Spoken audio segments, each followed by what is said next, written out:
इश्को किस्त नंबर 3। इश्को सिना किस्त नंबर 3। रात को अलाव रोशन हुए तो दास्तान सरा ने अपनी जगह संभाली और सामीन ने अपनी अपनी जगहों पर कब्जा किया। वहीं तैमूर भी पहुंच गया और ततारियों से देखते ही एहतरामन अपनी जगह पेश की, लेकिन तैमूर दास्तान सरा के बिल्कुल मुकाबिल जा बैठा। इस समय तैमूर इस गर्ज से आया था कि शायद इन मंचलों में से किसी तरह का कोई ऐसा जिक्र आ जाए जिसकी मदद से वो इस लड़की का पता चला ले, लेकिन दास्तान सरा ने ऐसी कोई दास्तान सुनाई ही नहीं जिससे तैमूर की राहबरी होती। आखिर तैमूर ने हाज़रीन से ख्वाहिश की बोला, दोस्तों कि दास्तानें सुनते सुनते तुम लोग थक नहीं जाते कि तुम्हें एक भी मुतर्रब नहीं जो अपने गीत और आवाज से उदास दिलों में जिंदगी की हरारत पैदा कर दे। एक 35-36 साल मर्द खड़ा हो गया, बोला, तरगई के बेटे, तेरे खातिर ये काम मैं कर सकता हूँ। पहले ये बता के तू मुझसे किस किस्म का कलाम सुनना चाहता है, तरबिया या हुज़निया? मैं दोनों से लुत्फ़अंदोज़ कर सकता हूँ। कुछ देर बाद मुतर्रिब ने एक अलमिया गीत गाना शुरू कर दिया। इस गीत में उस माशूक की तारीफ व तौसीफ की गई थी जो अपने माहौल में जकड़ी हुई थी, लेकिन जब इसके आशिक ने आवाज़ दी तो इसने रस्म व रिवाज और ख़ानदानी रवायात को तोड़कर अपनी आशिक की आगोश में अपना ली। तैमूर हालत वजद में ये गीत सुनता रहा और जब गीत ख़त्म हो गया तो इससे तैमूर बेखबरी रहा। अब इसके सीने में एक भट्टी जलने लगी थी। एक लड़की इसे यूं बेकार कर देगी, तैमूर ने ऐसा कभी सोचा भी ना था। वो तातारियों की महफिल से कुछ कहे सुने बगैर उठाया और अमीर काज़गान के खैमों के आसपास घूमने फिरने लगा। वो इस वक्त भी उस लड़की को तलाश कर रहा था। इस फिक्र में 2-4 दिन और 4 रातें गुजर गई, मगर वो लड़की कहीं दोबारा नजर नहीं आई। इस दौरान वाली हरात को कैद कर लिया गया और इसके किले पर अमीर काज़गान ने कब्जा कर लिया। किले की तस्खीर और वाली हरात की गिरफ्तारी में तैमूर की तदबीर और कोशिशों का पूरा पूरा हाथ था। अमीर काज़गान इससे इतना खुश था कि इस वक्त तैमूर इससे जो शय भी मांगता वो तैमूर के हवाले कर देता। अमीर काज़गान ने तैमूर के एजाज में बज़्म तुरब जमाई और अला शराब के मटके थोड़े थोड़े फासले पर रख दिए गए। इनके पास बड़ी बड़ी सुराहियाँ रख दी गई। इन सुराहियों में शराब भरी हुई थी। सुराहियों के पास ही प्याले रख दिए गए। खास तातारियों और दूसरे मुअज़्ज़िज़ीन के सिवा बकिया का इंतज़ाम करीबी एक मैदान में कर दिया गया। वाली हरात इस वक्त अमीर काज़गान के पास ही मौजूद था। वो बहुत सहमा हुआ था। जब तैमूर इसके पास से गुजरा तो वाली हरात ने इसे आवाज़ दी, तैमूर, ए तरगई के बेटे, ज़रा मेरी बात तो सुनता। तैमूर ठिठक कर वाली हरात को देखने लगा। वाली हरात ने इसे हाथ के इशारे से अपने करीब बुलाया। तैमूर इसके पास चला गया। वाली हरात ने धीरे से पूछा, तैमूर, क्या मैं बुज़दिल हूँ? तैमूर ने जवाब दिया, नहीं तो मैंने तो तुझे मैदान जंग में शेर नर पाया है। वाली हरात ने कहा, तब फिर तो अपने अमीर से कह दे कि को मुझसे बहादुर जैसा सलूक करे, क्योंकि मैं इसका मुस्तहिक हूँ। तैमूर को सिफारिश लेने और करने से यकसा नफरत थी, लेकिन ये वाली हरात की खुशकिस्मती थी कि अमीर काज़गान भी इसकी बात सुन रहा था। इसने दूरी से कहा, हरात के मफ्तू, तूने गलत आदमी का सहारा लिया, लेकिन चूंकि मैं तेरा और तैमूर का एहतराम करता हूँ, इसलिए तैमूर तेरी सिफारिश करे या ना करे, मैं तेरे साथ वही सलूक करूँगा जो एक बहादुर दूसरे बहादुर से करता है। चंद तातारियों की बात पसंद नहीं आई। उनमें से एक ने तलखी से कहा, अमीर हरात का किला तन्हा तैमूर ने सर नहीं किया था, इसमें हमारी कोशिश भी शामिल थी। वाली हरात को कोई राय देने से पहले हमसे मशवरा ज़रूर कर लेना। तैमूर ने गुस्से से कहा, तुम सब अमीर काज़गान के मुलाजिम हो और अमीर जो भी फैसला करेगा हम सबको इसे खंदा पेशानी से कबूल कर लेना चाहिए, वरना हम सब इंतशार और निफाक का शिकार हो जाएंगे। एक तातारी ने तैमूर को खशमगी नज़रों से देखा और वाशगार लफ्ज़ों में कह दिया, वाली हरात हमारा कैदी है और हमने भी अब तक इसके साजो सामान का जायज़ा नहीं लिया। अमीर के दुश्मनों को इनके साजो सामान से बेदखल कर देना और इसे अपनों में तकसीम कर लेना हम मंगोलों और तातारियों में राइज नहीं है। तैमूर ने सख्त लहजे में कहा, राइज है, और ये भी राइज है कि हमारा खान जिसके बारे में जो हुक्म भी दे दे इसे हीले हुज्जत के बगैर मान लेना चाहिए। अमीर काज़गान ने हुक्म दिया, तुम सब चुप हो जाओ और मेरा फैसला सुनो। तैमूर और तातारी खामोश हो गए। अमीर काज़गान ने मजबूत और मुस्तहकम आवाज़ में कहा, मैंने वाली हरात को माफ़ किया। अपने दस्तूर और उसूल के मुताबिक मैंने वाली हरात के साजो सामान को खुद पर हराम कर लिया है। कोई भी तातारी या अमीर या मेरा कोई भी आदमी वाली हरात के सामान की तरफ आंख उठाकर भी नहीं देख सकता। एक तातारी ने एहतजाज किया, लेकिन अमीर, ये किस तरह मुमकिन है? अमीर काज़गान ने जवाब दिया, मैंने जो फैसला कर दिया सो कर दिया। अब ने ये बात की किस तरह मुमकिन है तो सुन लो, ये इस तरह मुमकिन नहीं है कि ये फैसला मैंने किया है। एक तातारी बदस्तूर अड़ा रहा, बोला, वाली हरात के साजो सामान में से जो शख्स भी अपना हिस्सा छोड़ना चाहे छोड़ दे, लेकिन अपना हिस्सा नहीं छोड़ना चाहता वो मेरे पास आ जाए। जब मैं अपना हक छीनूंगा तो वो भी अपना हक छीन सकता है। अमीर काज़गान ने नरमी से समझाने की कोशिश की, अगर जरा से माल के लिए तुम लोग यूं लड़ने झगड़ने लगे तो हमारा इत्तेहाद पारा पारा हो जाएगा اور ہم اس لائق بھی نہیں رہیں گے کہ اپنا علیحدہ وجود قائم کر سکیں۔ لیکن جھگڑالو تاتاریوں پر ان باتوں کا کوئی اثر نہیں ہوا۔ ان میں سے ایک بولا، امیر میرا فیصلہ بھی سن لو، میں اپنا حق نہیں چھوڑ سکتا۔ اس دنیا کا قاعدہ یہ ہے کہ اگر کوئی شخص اپنا حق ناخن بھر بھی چھوڑ دے تو اسے اپنا بہت بڑا حق چھنوانے کا انتظار کرنا چاہیے۔ امیر سن لو، میں اپنا حق نہیں چھوڑ سکتا، کسی قیمت پر، کسی طرح بھی نہیں۔ دوسرے تاتاری نے کہا، دوست میں تمہارے ساتھ ہوں، جو بھی کہو گے اس پر عمل کروں گا۔ تیمور نے دونوں کو ڈانٹا، میرے ہم قوموں، تم کتنے لالچی ہو، ایک ذرا سے مال کے لیے تم امیر کازغان کو ناراض کیے دے رہے ہو۔ واللہ اگر تم دونوں نے سرکشی اختیار کی تو میں تنہا تمہیں ٹھیک کر دوں گا۔ دونوں تاتاریوں نے گھور کر تیمور کو دیکھا اور وہاں سے چلے گئے۔ امیر کازغان نے تیمور کو سمجھایا، تیمور ان دونوں سے ہوشیار رہنا، کیونکہ انہیں چھپ کر وار کرنے میں ملکہ حاصل ہے۔ تیمور نے جواب دیا، خطرہ مجھ سے زیادہ امیر کو ہے، کیونکہ میں یہاں عارضی مہمان ہوں، ان کا واسطہ امیر کازغان ہی سے رہے گا۔ اور پھر یہ کہ والی ہرات کی رہائی اور اس کے مال و اسباب کو ہاتھ نہ لگانے کا فیصلہ امیر نے کیا ہے، میں نے نہیں، میں نے تو امیر کی تائید کی ہے۔ امیر کازغان نے بے پرواہی سے کہا، اس قسم کی رنجشیں تو ہوتی رہتی ہیں، ان سرکش قبائل کو ایک رکھنا خانِ اعظمی کا کام تھا، بہرحال میں کوشش کروں گا کہ ان کے دلوں سے کدورت نکال دوں۔ تیمور نے پوچھا، میرا کام ختم ہو گیا یا بھی باقی ہے؟ امیر کازغان نے حیرت سے سوال کیا، کیوں؟ کیا تو واپس آنا چاہتا ہے؟ آخر کیوں؟ شہر سبز میں ہے ہی کیا، تو وہاں جا کر واپس کیا کرے گا؟ تیمور نے صاف صاف خواہش بیان کر دی، بولا، امیر میں برلاسوں کی سرداری چاہتا ہوں۔ امیر کازغان کی طرف سے اگر یہ اعلان کر دیا جائے کہ اس نے ترغی کے بیٹے تیمور کو برلاسوں کا سردار بنا دیا ہے تو کوئی اس اعلان کے خلاف دم بھی نہیں مارے گا۔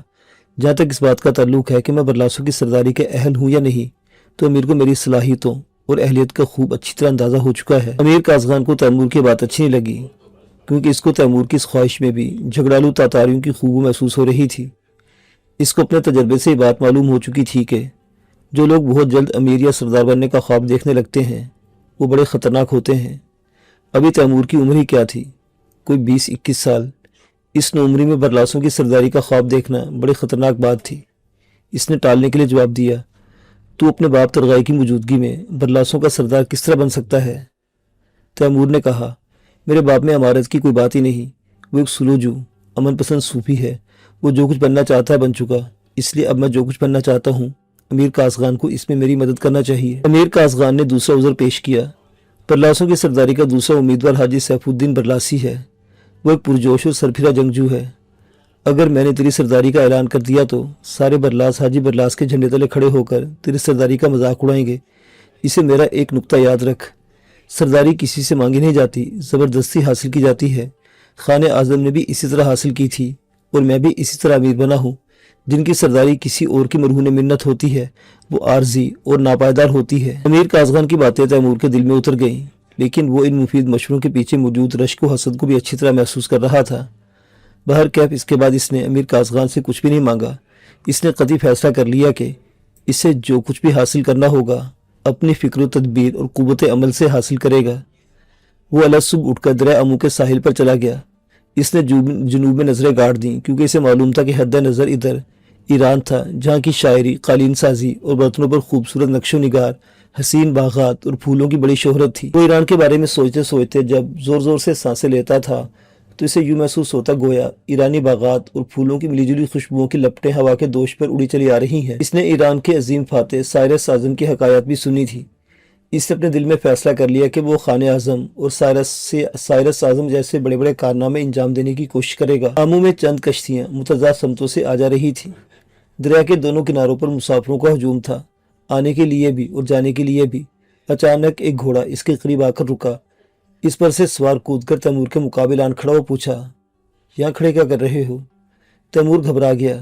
یہ وہی لڑکی تھی جس کو وہ کئی دن سے تلاش کر رہا تھا اور بالآخر مایوس ہو گیا تھا۔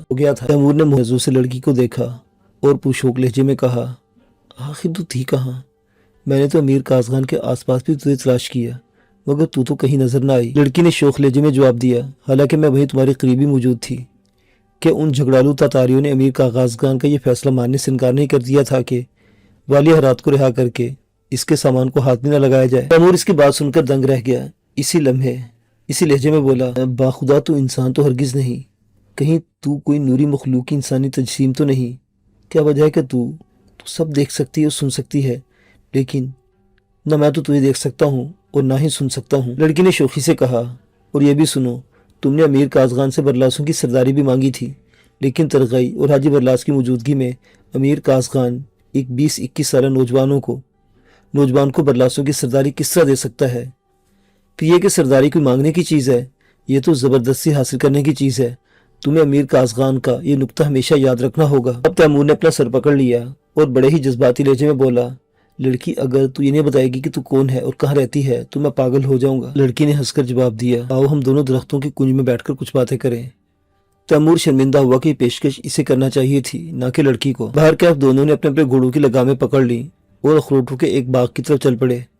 बाग की एक छोटी सी दीवार खड़ी कर दी गई थी। दोनों अपने अपने घोड़ों पर बैठकर दीवार को फलांग गए। बाग के अंदर जमीन सब्जे में दबी हुई थी और अखरोट के दरख्तों के अलावा शहतूत और अंगूर की बेलों ने जगह जगह साहिबान तान रखे थे। पूरे बाग में नालियों का जाल बिछा हुआ था और बड़े बड़े दरख्तों की चारों तरफ गोल गोल थले पानी से लबरेज थे। वो दोनों घोड़ों से उतरकर सब्जे पर बैठ गए और घोड़ों को चरने के लिए छोड़ दिया। वो जहाँ बैठे थे वो जगह शहतूत और अंगूरों की बेलों के साहिबान तले थी। दोनों एक दूसरे के मुकाबिल आमने सामने बैठ गए। तैमूर ने कहा, लड़की, पता नहीं मैं कब वापस चला जाऊं। शहर सब्ज में मेरा बूढ़ा बाप तरगई मेरा इंतजार कर रहा होगा। यूं भी वो दुनिया से बहुत बेजार है। जब वो अपने आसपास मुझे न देखता होगा तो बहुत परेशान होता होगा। लड़की ने बेपरवाही से जवाब दिया, तुम्हारा काम तो गालिबन खत्म हो चुका, फिर तुम खामखा क्यों ठहरे हुए हो?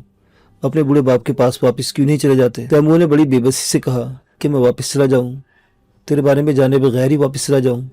लड़की ने कहा, तुम मेरे बारे में जानकर करोगे क्या? इसकी बात पर तैमूर पहलू बदलने लगा। बोला, मैं तेरे बारे में कुछ जानकर क्या करूंगा? ये तो तूने कह दिया। लड़की, क्या तू मेरी आंखों में ऐसे अपने लिए कुछ नहीं महसूस किया? लड़की ने तैमूर की आंखों में झांकते हुए कहा, तेरी आंखों में तो मैं नजर आ रही हूँ।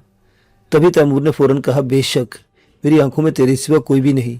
लड़की, मुझे तकल्लुफ नहीं आता और ना ही मैं शायरों की तरह इशारों कनाइयों में बात कर सकता हूँ। साफ साफ और सीधे स्वभाव यही कहूँगा कि तू मुझे बड़ी अच्छी लगती है, बहुत अच्छी। और जब एक मुझ जैसा जंगजू और कम को किसी लड़की से कह दे कि वो इसे बहुत अच्छी लगती है तो उसका एक ही मतलब होगा, वो ये कि इसे लड़की पसंद आ गई है और वो इस लड़की से मोहब्बत करने लगा है। लड़की ने शर्म से सर झुका लिया और मुस्कुराकर धीरे से इसी लहजे में बोली, तुम मुझसे मोहब्बत करने लगे हो? इस पर तैमूर ने बड़ी बेसब्री से कहा, हाँ, मैं तुझसे मोहब्बत करने लगा हूँ, बिल्कुल चंगेज़ खान की तरह। इसने भी बोरता को उस वक्त पसंद कर लिया था जब वो सिर्फ 12 साल की लड़की थी। लड़की ने कहा, लेकिन वो खान आज़म चंगेज़ खान था। तैमूर ने फौरन जवाब में कहा, नहीं, उस वक्त वो खान आज़म नहीं था, उस वक्त वो सिर्फ तमूजन था और बोरताई के खैमे में इसका बाप भी साथ था। यानी उस वक्त तक तमूजन को अपने कबीले की सरदारी भी नहीं मिली थी। लड़की ने पूछा, क्या तुम भी तमूजन ही जितना नाम पैदा कर सकते हो? तैमूर ने फौरन जवाब दिया, अगर मैं ये कहूँ कि हाँ, तो मेरी इस बात पर यकीन कौन करेगा?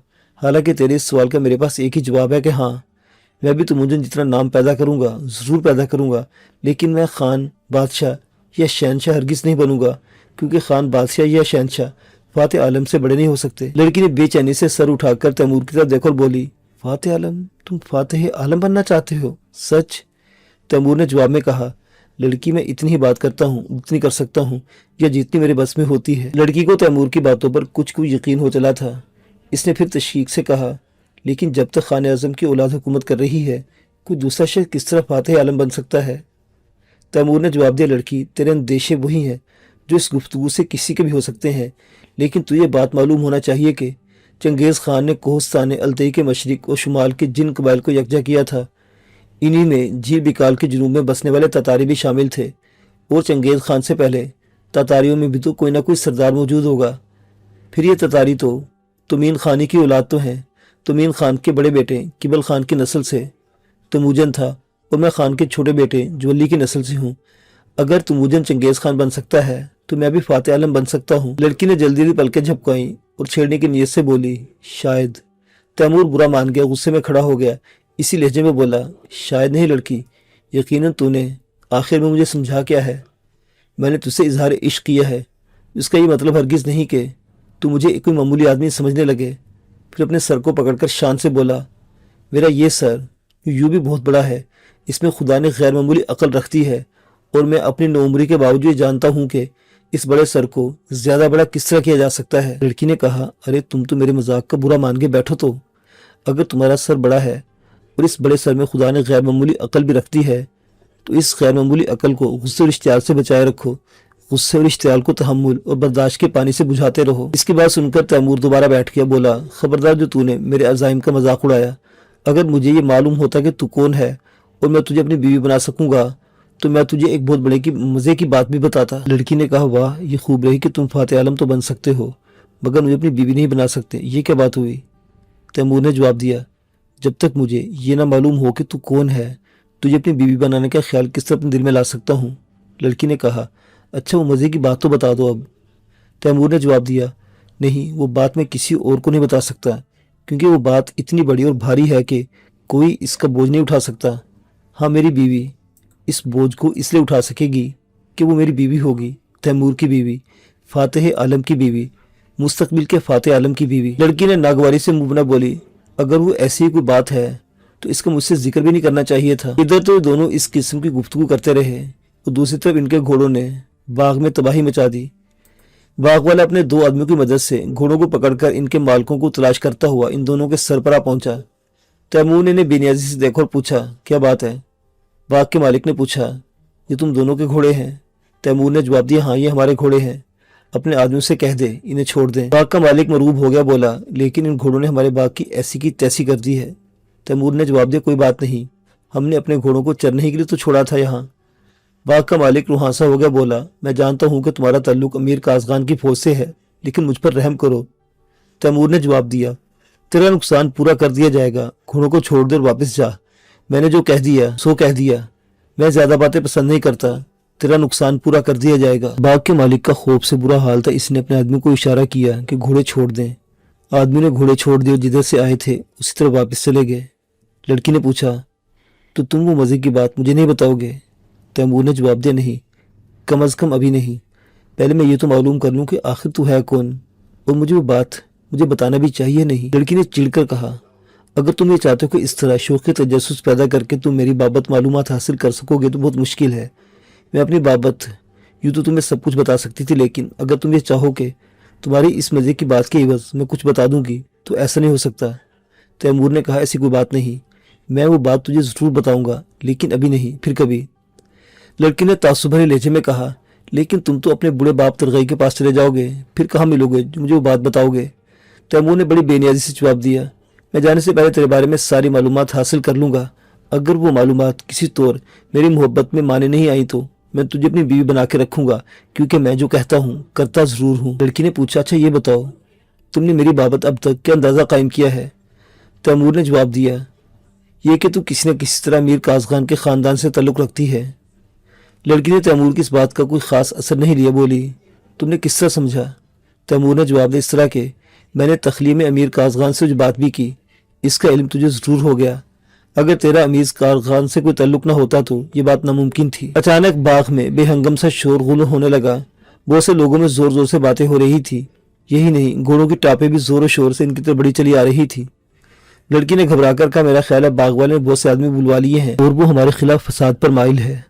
تیمور کھڑا ہو گیا، بولا شاید یہ بات نہیں، کیونکہ باغ کا مالک امیر کازغان اور اس کے لشکروں کے خلاف کوئی ایسی ویسی حرکت نہیں کر سکتا، یہ کوئی اور ہی بات ہے۔ گھوڑے اپنے سواروں سمیت اخروٹ کے درختوں کی آڑ سے نکل کر تیمور کے سامنے آ چکے تھے اور ان میں امیر کازغان کا گھوڑا سب سے آگے تھا۔ وہ تیمور اور لڑکی کو ایک جگہ دیکھ کر ذرا بھی جزبز نہ ہوا، اس نے مسکراتے ہوئے لڑکی سے کہا الجئی خاتون تو یہاں ہے، میں تجھے معلوم نہیں کہاں کہاں ڈھونڈتا آیا۔ لڑکی نے امیر کازغان کو دیکھتے ادب سے اٹھ کھڑی ہوئی۔ تیمور گھبرا گیا۔ امیر کن تیمور کی طرف مڑا تو اس کے چہرے کی مسکراہٹ یک لخت کافور ہو گئی۔ اس نے تیمور سے کہا مجھے معلوم ہوا کہ تو گھر جانے کے لیے بے چین ہو رہا ہے، بہرکیف اگر تو گھر جانا ہی چاہتا ہے تو آج ہی جا سکتا ہے، میں تجھے روکنا نہیں چاہتا، تو جا سکتا ہے آج ہی اور اسی وقت تو جا سکتا ہے۔ تیمور قدرے شرمندہ تھا لیکن اپنی شرمندگی ظاہر کرنا نہیں چاہتا تھا، بولا امیر میں گھر جانا تو چاہتا ہوں لیکن 2-4 دن ٹھہر کے، میں کیوں رک رہا ہوں مجھے خود نہیں معلوم لیکن میں 2-4 دن کے لیے رکنا ضرور چاہتا ہوں۔ امیر کازغان نے لڑکی سے کہا تو اپنے گھوڑے پر بیٹھ میرے ساتھ چل، پھر تیمور سے بولا اور تو بھی۔ امیر کازغان کے تتاری بالکل خاموش تھے، گویا انہیں زبان کھولنے سے منع کر دیا گیا تھا۔ لڑکی اور تیمور نے اپنے اپنے گھوڑوں کی رکاب میں پاؤں رکھا اور ان کی پشت پر پہنچ گئے۔ اس وقت تیمور کی نظر باغ کے مالک پر پڑی جو تتاری سپاہیوں کے پیچھے یاس زدہ چہرہ لیے کھڑا ہوا تھا۔ तैमूर तातारियों को इधर उधर हटाता हुआ सीधा बाग के मालिक के पास पहुंचा और कहा, देख तू मायूस ना हो, मैंने जो कुछ कहा है इस पर अमल भी होगा, लेकिन चंद दिन तुझे सब्र करना होगा। अमीर काज़गान ने पूछा, तूने इससे क्या कहा तैमूर? तैमूर ने जवाब दिया, इसको शिकायत थी कि हम दोनों के घोड़ों ने इसके बाग को नुकसान पहुंचाया है, चुनांचे मैंने इससे कह दिया था कि मैं तेरा नुकसान पूरा कर दूंगा, बस यही वादा पूरा करने की बात कर रहा था। अमीर काज़गान ने बाग के मालिक से कहा, तो अपने नुकसान का तखमीना लगाकर किस रोज मेरे पास चला, तेरा नुकसान पूरा कर दूंगा। बालिक का मालिक मुंह बनाकर रह गया। अब अमीर काज़गान का घोड़ा सबसे आगे था, इससे जरा पीछे लड़की का घोड़ा था। तैमूर तातारी सिपाहियों से सबसे आगे था। जब ये लोग अपने खैमों से निकलकर दिलचस्प तमाशा दिखाने लगे तो तैमूर को ऐसा लग रहा था कि गोया अमीर काज़गान इससे नाराज है। अमीर काज़गान ने मुरवती से कहा, तैमूर तो अपने खैमे में जाकर आराम कर, मैं कल तुझसे बात करूंगा, क्योंकि जब तक अलजई खातून से बात न कर लूँ तुझसे कोई बात किस तरह कर सकता हूँ। तैमूर अपने खैमे में चला गया और अमीर काज़गान अलजई खातून के साथ अपने खैमे में दाखिल हो गया। तातारी सिपाही इधर उधर मुंतशिर हो गए। उस दिन तैमूर यूँ ज़्यादा परेशान रहा कि अमीर काज़गान ने इसकी चोरी पकड़ ली थी, हालांकि तैमूर इसे चोरी नहीं समझता था। उसी दिन तैमूर के चंद मद्दाह तातारियों ने इसे ये बात बताई कि इसकी महबूबा अलजई अमीर काज़गान की नवासी है और अलजई का भाई हुसैन काबिल का हुक्मरान है। इस इंकिशाफ ने तैमूर को बड़ी मुसरत बख्शी। इसने दिल में खुदा का शुक्र अदा किया कि इसका इंतखाब मामूली हरगिज़ नहीं, लेकिन फिर यह सोचकर मलूल भी हुआ कि शायद अमीर काज़गान इस रिश्ते पर तैयार न हो, क्योंकि अलजई का नाना अमीर काज़गान माबराउन नहर का हकीकी हुक्मरान था और अलजई का भाई हुसैन काबिल में हुकूमत कर रहा था, जबकि खुद तैमूर का यह हाल था कि वो अमीर काज़गान का मुलाजिम था। फिर भला अमीर काज़गान अपनी नवासी को तैमूर के हवाले क्यों करने लगा? इसने यह फैसला कर लिया कि वो अमीर काज़गान की खुशामद बिल्कुल नहीं करेगा, बात साफ साफ करेगा। अगर अलजई मिल गई तो खैर, वरना सब्र कर लेगा। फिर अचानक इसका इरादा बदल गया और इसने ये कतई फैसला कर लिया कि कुछ भी हो वो अलजई को हासिल करके रहेगा। अमीर काज़गान इनकार तो नहीं कर सकता, अगर करेगा तो वो खुद इस इनकार को रद्द कर देगा और अलजई को ज़बरदस्ती हासिल कर लेगा।